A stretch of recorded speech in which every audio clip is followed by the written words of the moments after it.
Hello everybody and welcome back to my channel. My name is Christian Doyle and thanks so much for joining me once again. Today we're here to talk about the new album from post-hardcore band Pierce the Veil. It is their third or fourth record, I'm not quite sure off the top of my head, but either way, it's a new album from one of the giants in that genre at the moment, in that Warped Tour kind of scene, and this album's been very highly anticipated.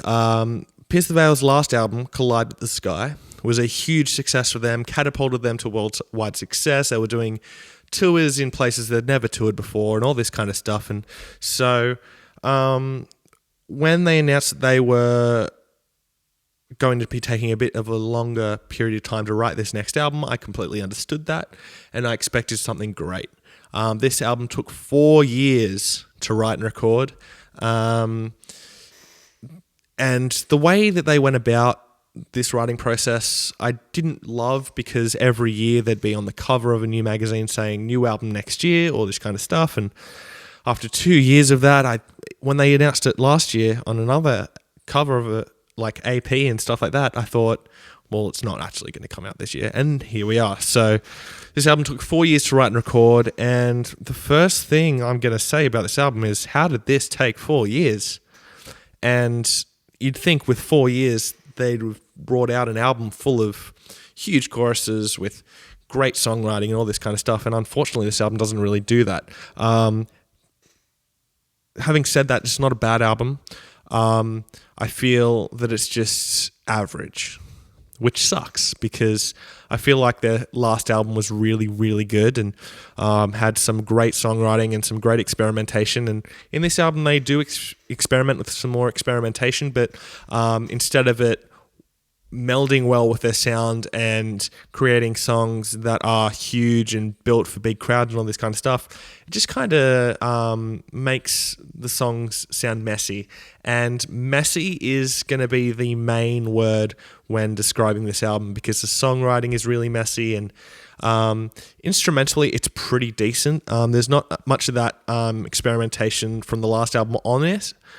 There's some new stuff kind of, but yeah, vocally this album's not great, and instrumentally, I know I just said that it's pretty good, but it's kind of generic as well, which isn't something that Pierce the Veil are really known for. They're known for being a bit different to everyone else, and this one feels like a more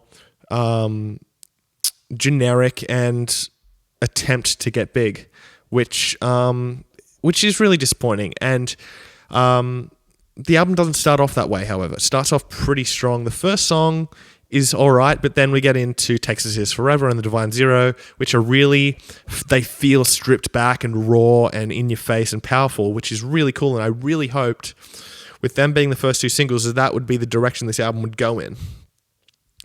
And then they just start going for big pop songs, which it doesn't really meld with their sound really well. There's this part in the fourth song where he does this vocal hook. It opens the entire song, and I just thought, what? This is like a really top 40 pop part that doesn't fit with this song at all. And I've heard people say that's the best song on the record, but I can't agree with that at all. And the songwriting, as I said before, is just really sloppy, and there's moments in this record that you just scratch your head and you go, really? This? Which just sucks. However, there are a few gems on this album. Just some really well-written songs, and you don't even have to listen to this album to know what they are, because they are the first 3 songs that came out from this album. They would be the first one, Divine Zero, second one, Texas Is Forever, and the third one is Circles. So Divine Zero is kind of a blend between the poppy, big chorus styles of Circles and the raw, stripped back, fast punk styles of Texas Is Forever. And so then you get Divine Zero, which is a blend, and then you get Texas Is Forever, a fast, upbeat, punky kind of song, and then Circles, which is a really big, huge chorus, huge melodies song, which is really, really good to listen to and really, really fun.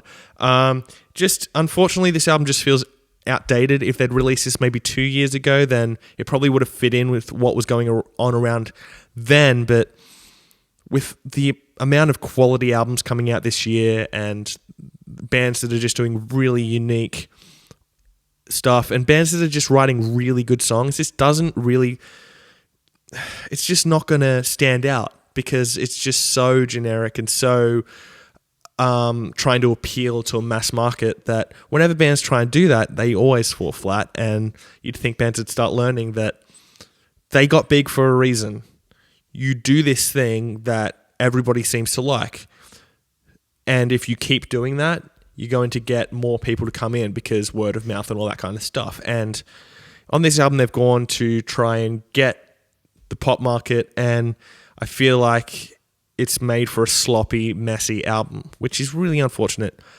Pierce the Veil fans are really going to like it, which, I mean, good for them. There's so many fans out there, especially in that genre of music, that'll like anything that their favorite band puts out, no matter how bad or good it is. So the top 3 tracks again, as I said, go check these songs out. They are Texas is Forever, The Divine Zero, and Circles. I'm going to give this an album a 3 out of 5. Thanks for watching my video. I really hope you enjoyed it. Please hit subscribe down below, and I will see you next time. Fresh Currents.